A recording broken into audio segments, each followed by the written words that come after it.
If you've ever rested and still felt guilty for it, you're not alone.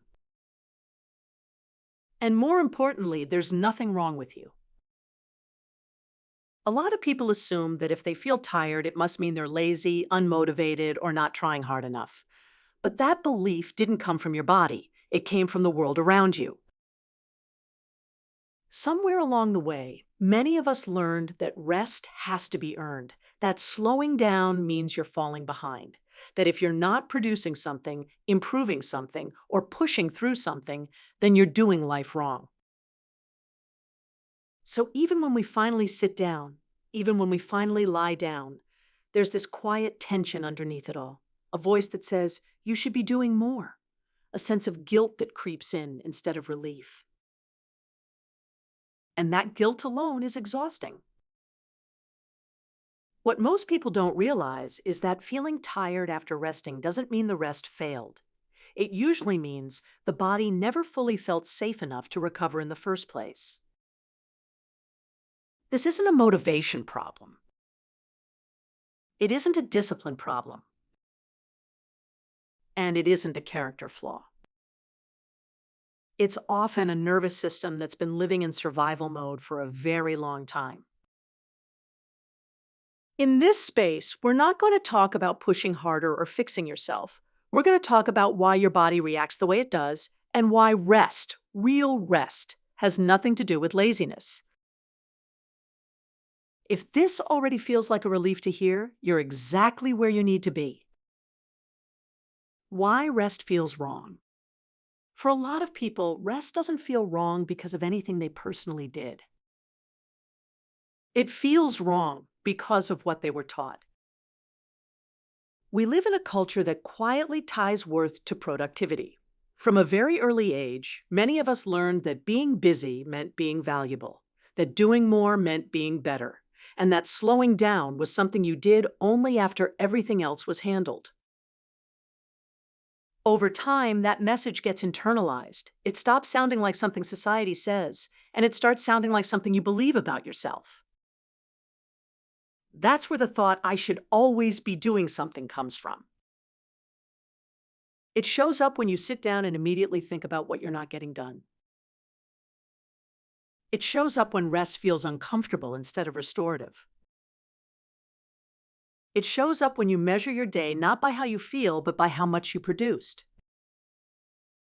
For many people, especially those who've had to be strong, responsible, or dependable for others, rest can feel unsafe. Slowing down can trigger anxiety, not because rest is harmful, but because stillness leaves space for thoughts, feelings, and body sensations that have been ignored for a long time. There's also the pressure of comparison.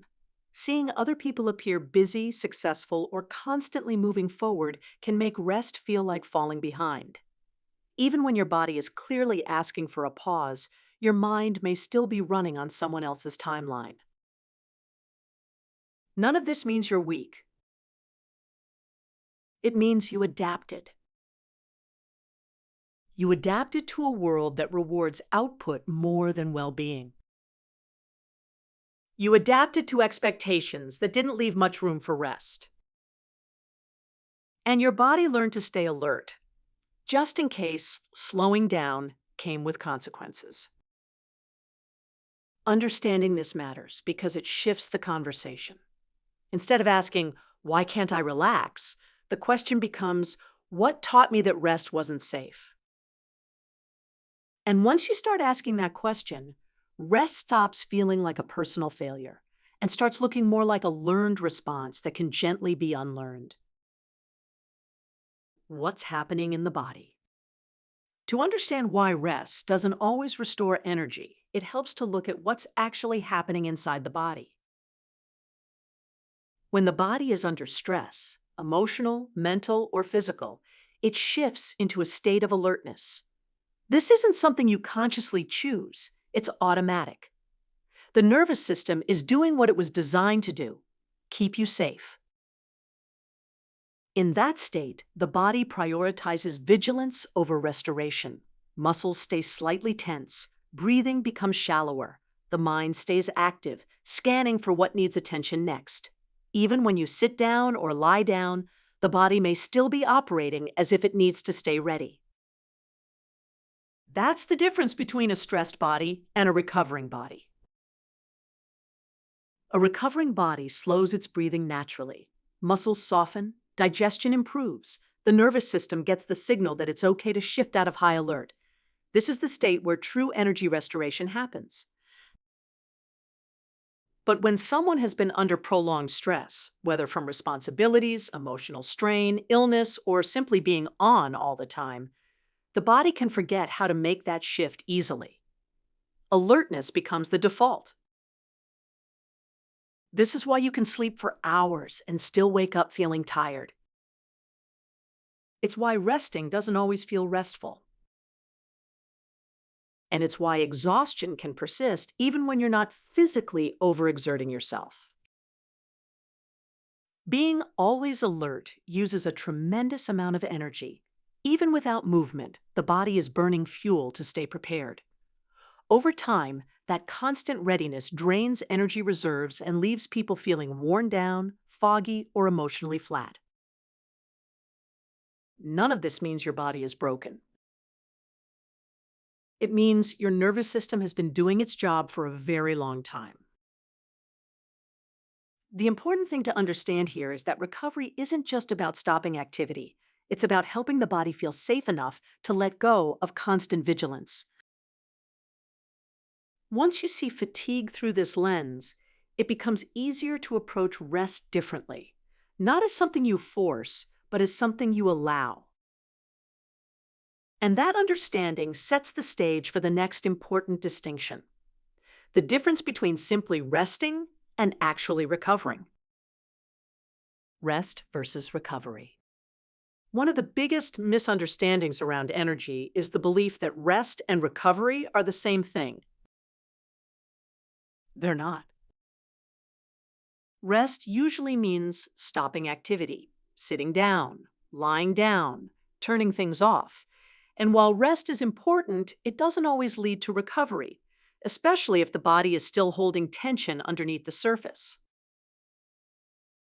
This is why things like scrolling on your phone, zoning out in front of a screen, or collapsing on the couch don't always leave you feeling refreshed.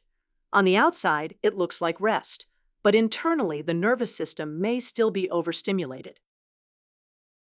The mind is processing information, the eyes are tracking movement, the body stays slightly braced. There's no real signal that it's safe to let go. Recovery, on the other hand, is what happens when the body receives cues of safety. It's the difference between stopping movement and actually settling, between distraction and restoration. For the body to recover, it needs moments where breathing naturally slows, muscles soften, and the nervous system no longer feels the need to stay alert. That doesn't happen through force or effort. It happens through gentleness and consistency. This is also why people sometimes feel more tired after resting. It's not because they did something wrong.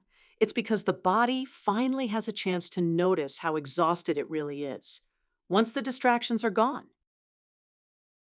Recovery doesn't always feel pleasant at first. It can feel uncomfortable, emotional, or unfamiliar, especially if someone has spent a long time pushing through. And that's important to understand because many people give up on rest too quickly. They assume it's not working, when in reality, the body is just beginning to unwind. True recovery isn't about checking out. It's about checking in gently. When you start to see this distinction, rest stops feeling like a failure when it doesn't immediately restore energy. Instead, it becomes part of a larger process of teaching the body that it no longer has to stay on guard all the time.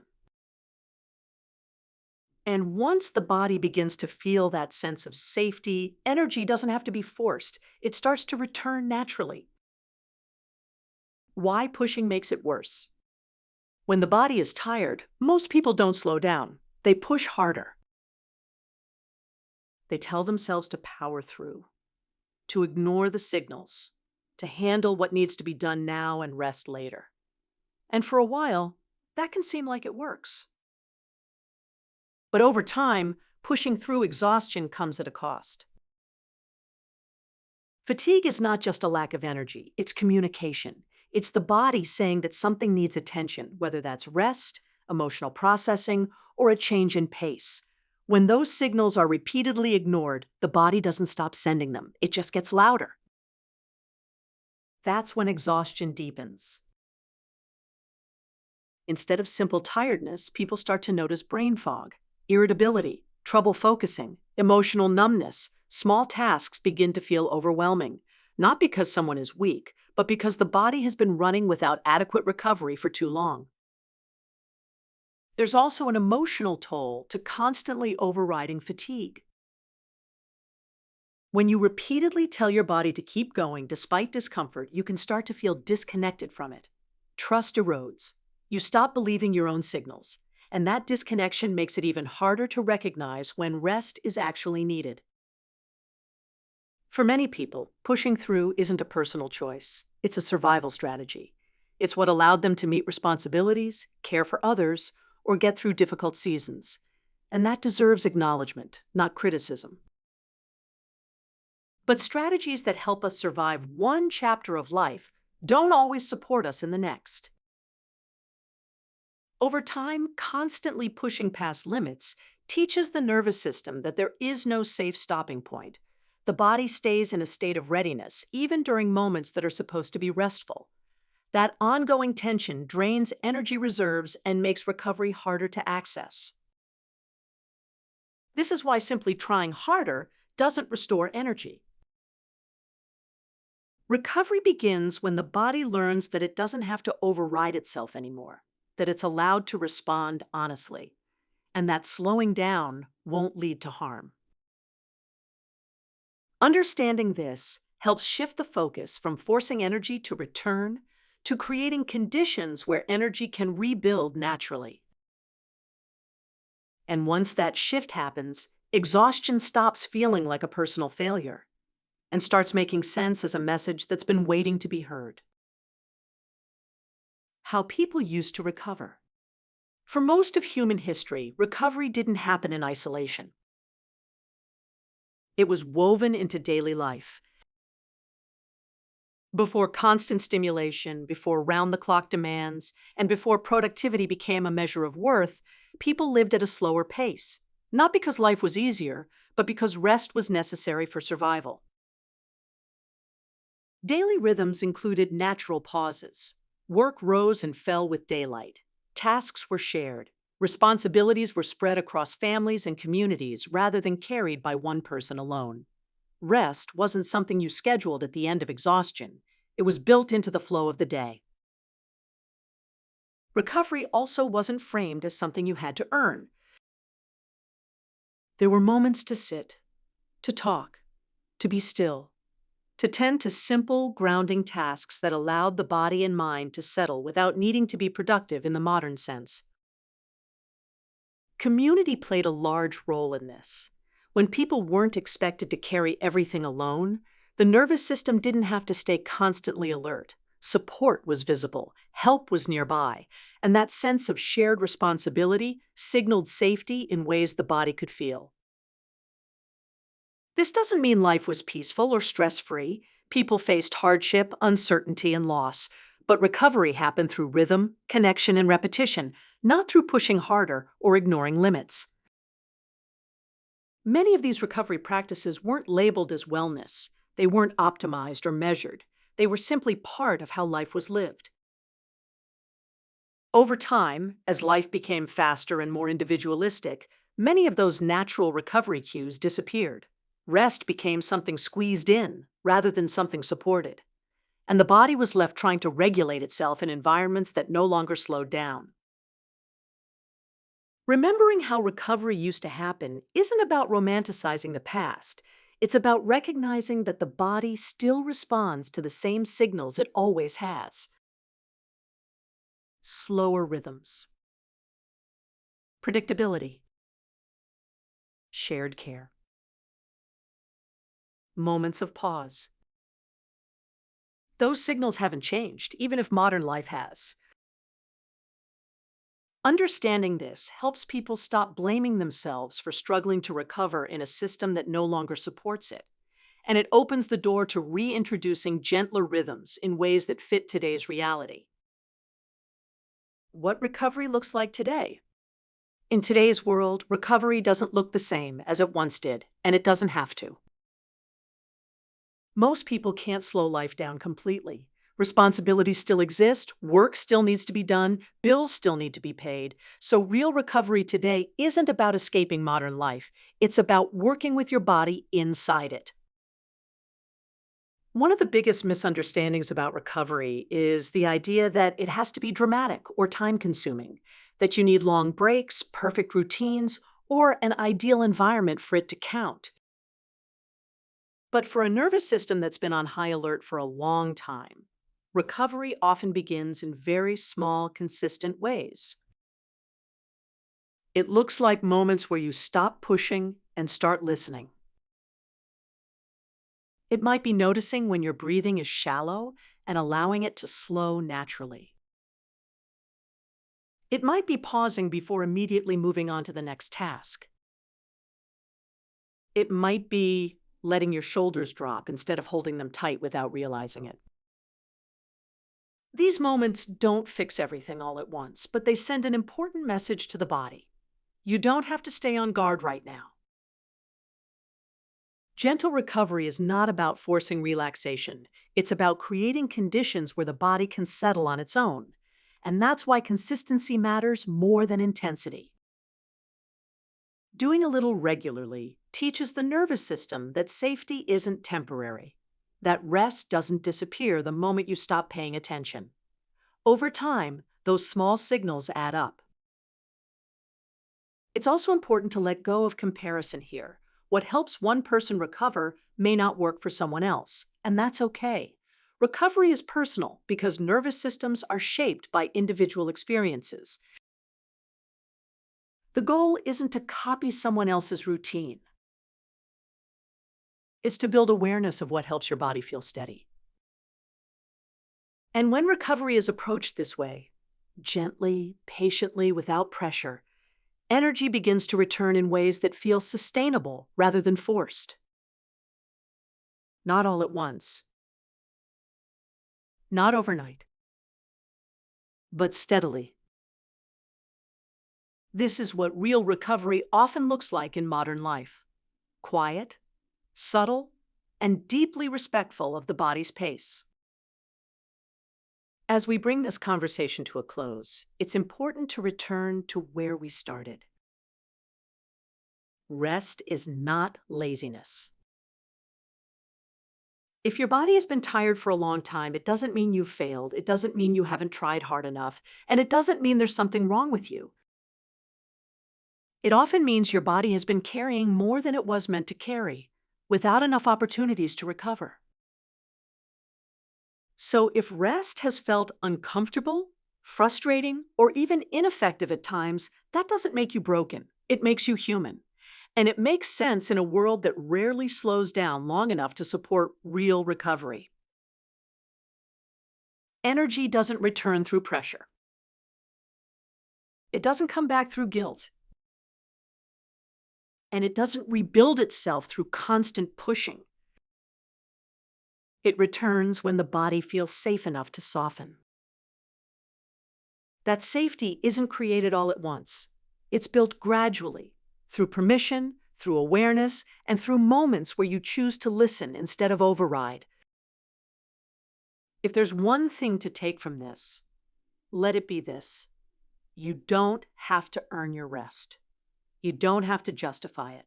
And you don't have to wait until you're completely depleted to allow yourself to slow down. Rest is not something you do after life is handled. It's part of how life is sustained. If this conversation felt grounding, or if it gave language to something you've been experiencing but couldn't quite explain, you're not alone, and you don't have to navigate this process by yourself. This video is part of a larger series about energy, recovery, and living in a way that respects the body's limits instead of fighting them. If this resonated with you, there's more to explore. Gently, at your own pace.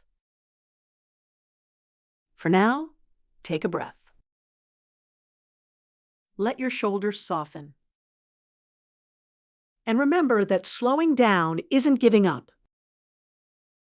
It's listening.